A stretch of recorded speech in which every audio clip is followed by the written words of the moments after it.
ஒரு காலத்தில் பிளிப்கார்ட் மற்றும் அமேசான் நிறுவனங்களுக்கு ஒரு பெரிய போட்டியாளராக இருந்த ஸ்னாப்டீல் எவ்வாறு தனது சந்தை பங்களிப்பை இழந்தது தெரியுமா?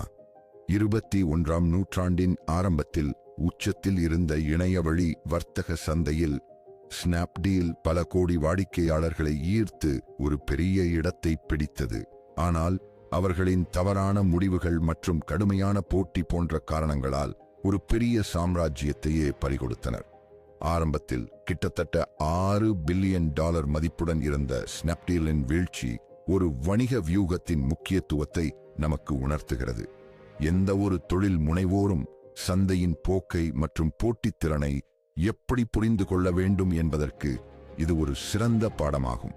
சரியான நேரத்தில் எடுக்கப்படும் முடிவுகள், தெளிவான திட்டமிடல் மற்றும் ஒரு பலமான செயல்படுத்துதல் வியூகம் ஆகியவை ஒரு நிறுவனத்தின் வெற்றிக்கு அத்தியாவசியமானவை. இந்த முக்கிய அம்சங்களில் ஏற்பட்ட சிறு தவறுகள் கூட மிகப்பெரிய அளவில் பாதிப்பை ஏற்படுத்தக்கூடும் என்பதற்கு ஸ்னாப்டீல் ஒரு சிறந்த உதாரணம்.